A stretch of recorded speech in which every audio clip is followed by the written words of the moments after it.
ഒരു കാലത്ത് പപ്പട വണ്ടി എന്നായിരുന്നു കളിയാക്കൽ. പക്ഷേ സുരക്ഷയ്ക്ക് വേണ്ട എല്ലാ ഇടിപരീക്ഷയും പാസ്സായി ഒരു മോഡൽ ഇന്ത്യക്കാരുടെ മനസ്സിൽ ഇടം പിടിച്ചത് എങ്ങനെയാണ്? SUV-കൾ വാഴുന്ന ഇന്ത്യൻ വാഹന വിപണിയിൽ 17 വർഷമായി ടോപ്പ് സെല്ലിംഗ് കാറുകളിലൊന്നായി പിടിച്ചു നിൽക്കാൻ കഴിഞ്ഞത് എങ്ങനെയാണ്? പറഞ്ഞു വരുന്നത് മാരുതി സുസുക്കിയുടെ സ്വിഫ്റ്റ് ഡിസയർ എന്ന മോഡലിനെ കുറിച്ചാണ്. 1,30,000 സ്വിഫ്റ്റ് ഡിസയറുകളാണ് കഴിഞ്ഞ 6 മാസം കൊണ്ട് ഇന്ത്യയിൽ വിറ്റുപോയത്. എങ്ങനെയാണ് ഇത് സാധ്യമായത്? നമുക്ക് പെട്ടെന്ന് പരിശോധിക്കാം. 2005-ലാണ് ഇന്ത്യൻ വിപണിയിൽ ആദ്യ സ്വിഫ്റ്റ് എത്തുന്നത്. 2008-ൽ പിൻഭാഗം ഒരൽപ്പം തള്ളിയ ആദ്യ ഡിസയറും എത്തി. ഡിസൈനിലെ ചില പരിഭവങ്ങൾ മാറ്റി 2012-ലാണ് രണ്ടാം തലമുറ ഡിസയർ അവതരിപ്പിക്കുന്നത്.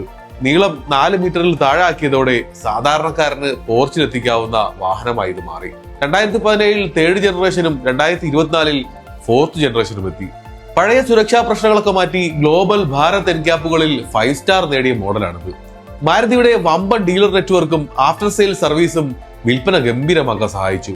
കിടിലൻ ലുക്ക്, മികച്ച എഞ്ചിൻ, നല്ല മൈലേജ്, മിഡിൽ ക്ലാസിന്റെ പെർഫെക്റ്റ് ഫാമിലി കാർ, ടാക്സി ഓട്ടത്തിനും കേമൻ.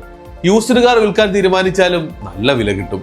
സ്വിഫ്റ്റ് ഡിസയറിന്റെ കഥ എല്ലാ സംരംഭകർക്കും മാതൃകയാണ്. മത്സരിക്കാൻ ശക്തരായ ആളുകളുണ്ടെങ്കിലും നിരന്തരമായ പരിശ്രമത്തോടെ ക്ഷമയോടെ കാത്തിരുന്നാൽ വിജയം തേടിയെത്തുക തന്നെ ചെയ്യും. നിങ്ങളുടെ അഭിപ്രായം എന്താണ്?